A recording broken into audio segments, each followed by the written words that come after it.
Yang pertama, Saudara Joko Widodo itu pengecut. Yang kedua, Saudara Joko Widodo itu tidak punya harga diri. Dan yang ketiga, Saudara Joko Widodo memecah belah anak bangsa. Yang melapor ini baru bangun tidur, belum sempat cuci muka dan langsung datang ke kepolisian. Ya, makanya di Barreskrim Mabes Polri kan laporannya ditolak. Saya pikir UGM perlu mencontoh Universitas Indonesia ya. Oke. Karena saat di Universitas Indonesia ada, kita sebut saja skandal lah ya. Skandal doktor bermasalah atau doktor palsu lah ya, Bahlil Lahadalia gitu kan. Itu kan Civitas Akademika Universitas Indonesia membentuk tim khusus untuk melakukan penyelidikan dan pengungkapan kasus itu. Hasilnya kan diketahui, ya gelarnya ditangguhkan, walau rekomendasinya harusnya kan di DO kan. Assalamualaikum warahmatullahi wabarakatuh. Teman-teman semua, dari channel mana aja ini ya? Ada Langkah Anis, ada Esi Channel, ada Mimbar Tube dan teman-teman yang lain.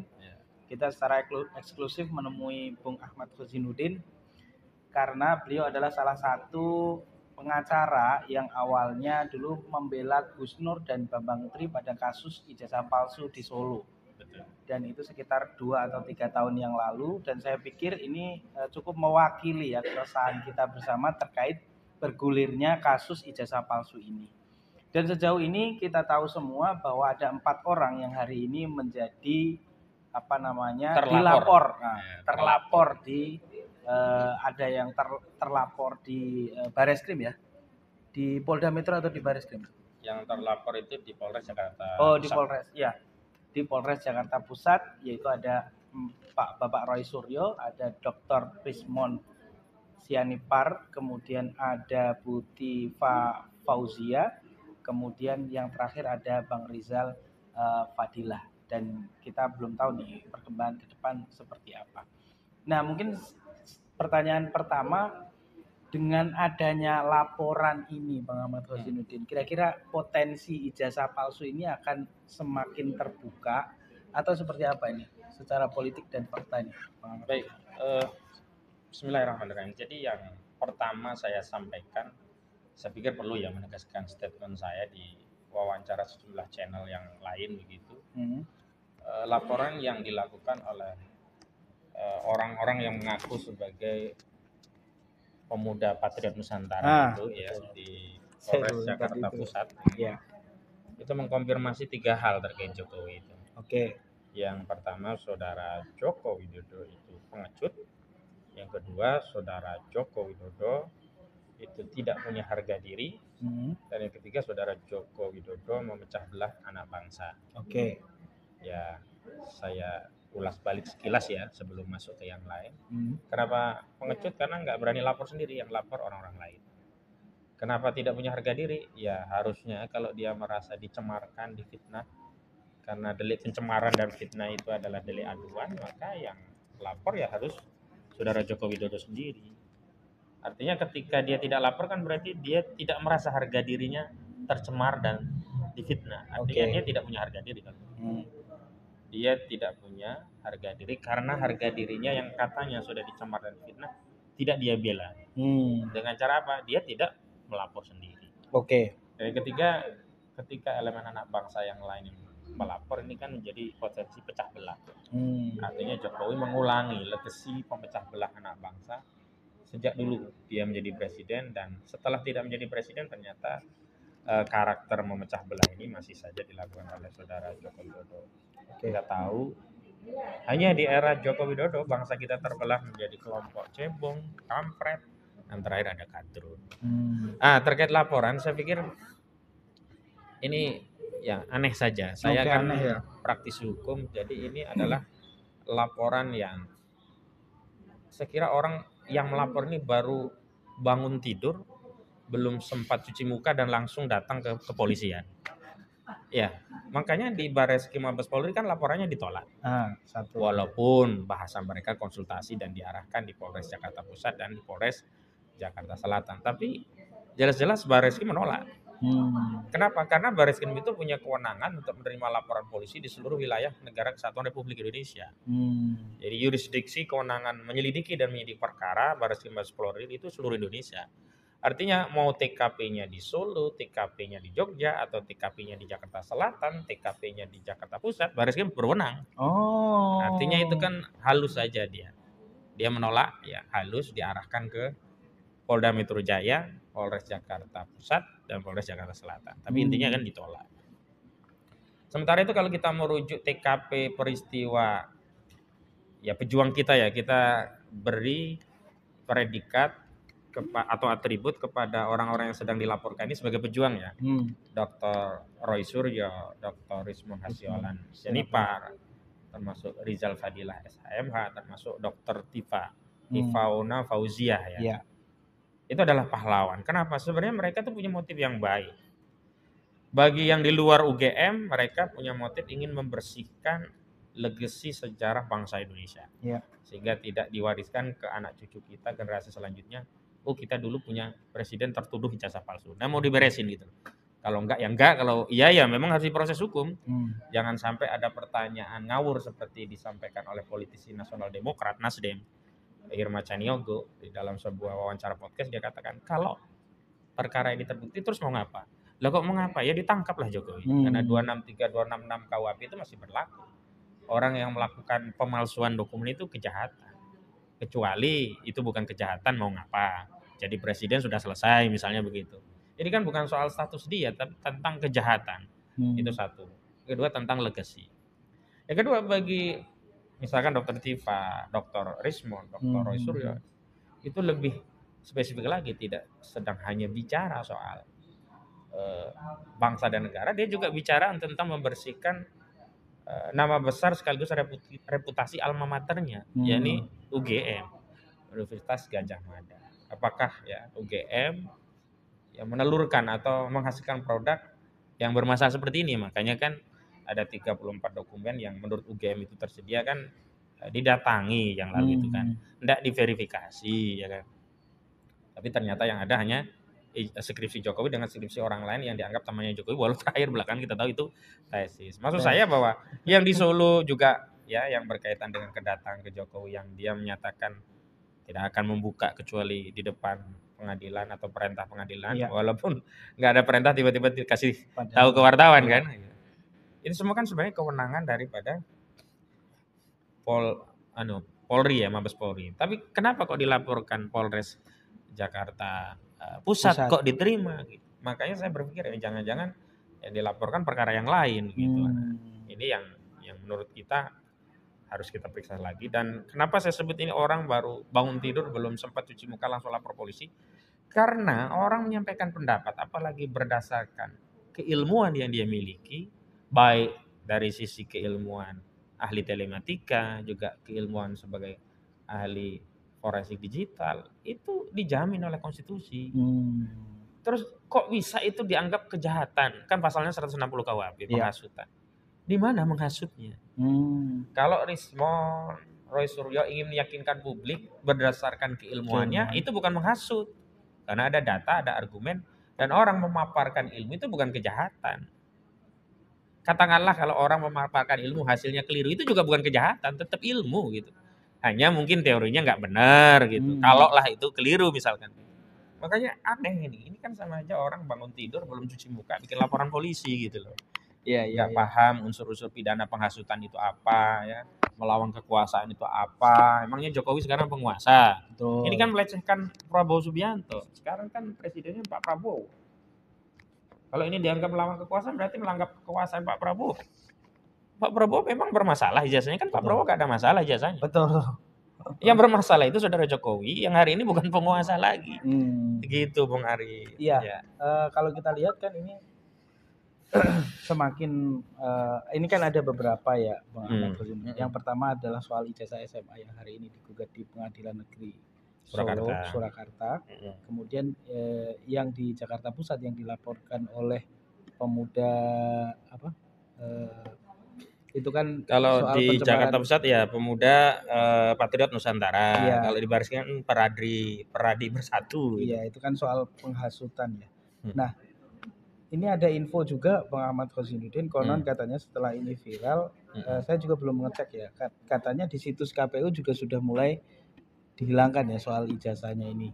Dan apakah dengan kejadian ini akan semakin menimbulkan apa ya, dugaan kecurigaan kepada semua stakeholder ya, baik pihak KPU, kepolisian dan lain sebagainya yang masih kemudian dalam tanda kutip melindungi mantan Presiden Jokowi ini. Jadi saya melihat ini masalah. Dan karena itu saya minta Pak Kapolri Listio Sigit Prabowo untuk memeriksa KPU. Semua pejabatnya diperiksa.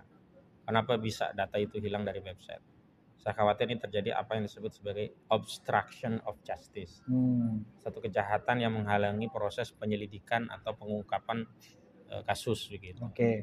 Karena kan sudah ada kasusnya, ada laporan polisi. Dan laporan polisi itu kan merujuk kepada masalah ijazah palsu.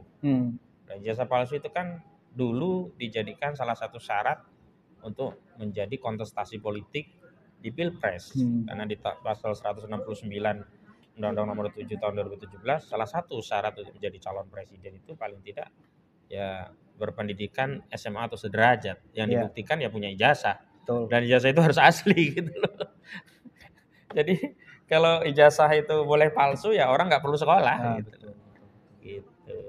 Nah, yang berikutnya Bang Ahmad ini mungkin agak lompat-lompat nggak apa-apa ya. Kita tahu yang ijazah 1 itu adalah dikeluarkan oleh Universitas Gadjah Mada yang punya otoritas mengeluarkan ijazah itu. Dengan temuan kemarin kan kita jadi melihat ya, seperti ijazah skripsi S1 bisa jadi tesis. Dan ini kan sangat berbahaya bagi dunia pendidikan Indonesia ya. Nah, sebaiknya apa yang harus dilakukan oleh UGM kira-kira Bang? Saya pikir UGM perlu mencontoh Universitas Indonesia ya. Karena saat di Universitas Indonesia ada, kita sebut saja skandal lah ya. Skandal doktor bermasalah atau doktor palsu lah ya, Bahlil Lahadalia gitu kan. Itu kan Civitas Akademika Universitas Indonesia membentuk tim khusus untuk melakukan penyelidikan dan pengungkapan kasus itu. Hasilnya kan diketahui. Ya gelarnya ditangguhkan, walau rekomendasinya harusnya kan di DU kan. Ini kan alumni UI pada marah, kenapa kok masih diberi kesempatan, harusnya kan di DU gitu. Tapi yang jelas ada proses pengungkapan masalah gelar doktor yang bermasalah dari saudara Bahlil Lahadalia. Nah, harusnya UGM mencontoh apa yang dilakukan oleh Universitas Indonesia, melakukan hal yang sama. Jadi jangan kemudian hanya berstatement, bernarasi. Bahkan terakhir wareknya kan sempat selip lidah ya, slip tongue ya. Jadi ya, saudara Joko Widodo telah menjalankan tridharma dan data-data lengkap tercatat di Fakultas Kedokteran. Oh maaf, salah di Kehutanan. Itu kan Allah ya yang kemudian menggerakkan lidah seseorang, kok bisa hal yang sudah menjadi pengetahuan publik bahwa dia lulusan Fakultas Kehutanan kok datanya bisa belok ke kedokteran gitu. Itu kan dipotong tuh di TikTok tuh jadi rame gitu. Yang harus dilakukan oleh UGM itu tidak kemudian sibuk mengklarifikasi dengan statement, dengan narasi, tapi dengan tindakan, diantaranya mencontoh Universitas Indonesia dengan membentuk tim khusus dari kalangan yang punya kapasitas yang bisa diberi kepercayaan publik untuk melakukan penelaahan, penyelidikan, pengungkapan sampai didapatkan temuan. Walaupun harusnya negara yang turun ini, karena ini kan sudah persoalan publik. Tapi paling tidak di UGM sendiri melakukan itulah. Nah, saya lihat di kasus UI itu, walaupun rekomendasinya tidak sampai men-DO Bahlil, walaupun tidak DO kayaknya Bahlil juga malu-malu mau melanjutkan ya, malu dia. Walaupun gelarnya dokter, orang akan selamanya sudah melekat ini dokter dulu pernah abal-abal ini karena pernah dibatalkan kan gelarnya.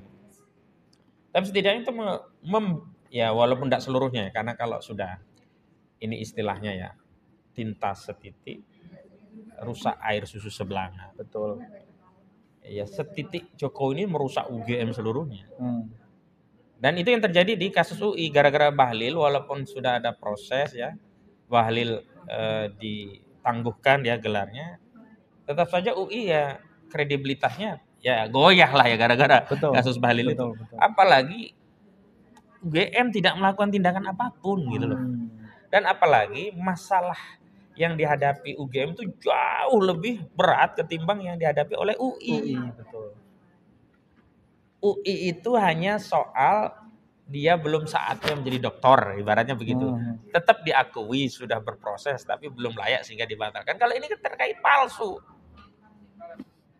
Harusnya kalau menurut saya UGM kalau memang ini persoalannya palsu, dia tidak perlu sibuk dalam tanda petik ya menjadi juru bicara Jokowi, melindungi kepentingan Jokowi, ya ungkap aja apa adanya. Kemarin kan sempat menyebutkan ada 3-4 dokumen yang menunjukkan bahwa Saudara Joko Widodo telah menuntaskan Tridharma Pendidikan Tinggi di UGM. Saya pikir tadinya sudah menyiapkan kayak meja dokumen dulu, silahkan ngecek. Tinggal dilihat ya. Ini KRS-nya, ini waktu mau masuk, ini SKS-nya, oh ini dosennya, di ujung skripsi di ujung baru, oh ini tahun wisudanya. Kalau ijazahnya kan dipegang oleh mahasiswa masing-masing. Saya pikir udah siapkan itu, sehingga Roy Suryo, Dr. Tifa sama Risman itu hanya bisa manggut-manggut saja, nggak bisa ngomong lagi. Oh berarti gua salah ini ya. Ini lengkap. Sampai sana ternyata nggak ada. Awalnya tidak dikeluarkan dokumen berdalih KIP yang dikecualikan, ya kebebasan informasi publik itu dokumen yang dianggap dikecualikan, nggak boleh dikeluarkan. Begitu di debat akhirnya dikeluarkan 2 dokumen, yang itu malah bunuh diri. Satu dokumennya skripsinya Jokowi, yang satu skripsi temannya Jokowi, yang seolah-olah skripsi Jokowi nggak masalah dengan font yang Times New Roman, dengan tanda tangan penguji tidak ada, itu nggak ada masalah karena yang lain ada gitu loh. Nah, yang lain ini ternyata tesis gitu loh. Jadi semakin bernarasi, mengklarifikasi, semakin dalam ya masalah yang dihadapi oleh UGM. Dan mohon maaf, ini yang dikorbankan UGM masa depan kampus UGM. Iya. Tidak lagi bicara tentang apakah ijazah itu benar-benar palsu atau ternyata asli. Enggak, ini sudah masa depan UGM. Nah, menurut saya hari ini UGM harus berpikir kepentingannya ya. Bagaimana memperbaiki citra diri dari lembaga sivitas akademika yang kelasnya UGM. Betul. Setidaknya metodenya diadopsi cara yang ditempuh oleh UI. Begitu Bung Ari. Oke, Bung Ahmad Khazinuddin. Yang berikutnya ini saya pikir ini penting juga ya buat UGM. Karena ini menyangkut kita berbangsa dan mencerdaskan kehidupan bangsa sesuai dengan amanat Undang-Undang 1945. Nah, sebentar lagi maksimal kita 2:30 ya. Iya. Karena ada sebentar lagi kita ada acara teman-teman. Nah, ini terakhir mungkin Bang Ahmad Khazinuddin ya. Sebagai penutup. Nah, ini kan sudah berproses dan sudah diterima di di Jakarta Pusat lah ya. Apa langkah keempat saya nggak tahu ya Bang Ahmad Khazinuddin apakah menjadi kuasa hukumnya atau tidak, tapi saya pikir kemarin sempat ngobrol-ngobrol apa langkah hukum yang diambil oleh keempat tergugat. Bukan tergugat ya, terlapor. Sorry, karena ini kan masalah pidana ya. Jadi saya sudah berkoordinasi dengan pihak-pihak yang dilaporkan ya. Saya sudah berkomunikasi dengan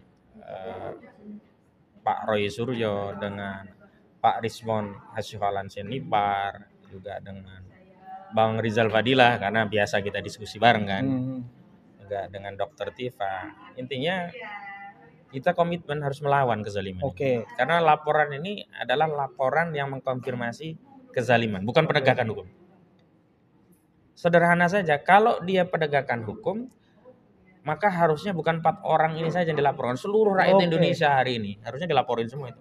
Karena yang mempersoalkan ijazah Jokowi bukan hanya 4 orang ini, bukan hanya Dr. Rismon Hasyiholan, bukan Dr. Roy Suryo, bukan hanya Rizal Fadilah, bukan juga hanya Dr. Tifa, tapi seluruh rakyat yang hari ini mempersoalkan. Harusnya kalau ini penegakan hukum, semua diproses.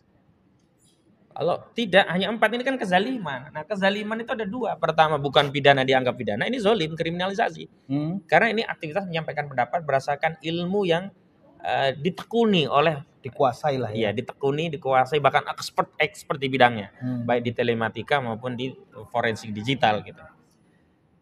Jadi itu terjadi namanya kriminalisasi. Sesuatu yang bukan kriminal, sesuatu yang berkaitan dengan ilmu, berpendapat, dipaksa menjadi penghasutan. Dianggap kejahatan. Ini kriminalisasi. Yang kedua terjadi apa?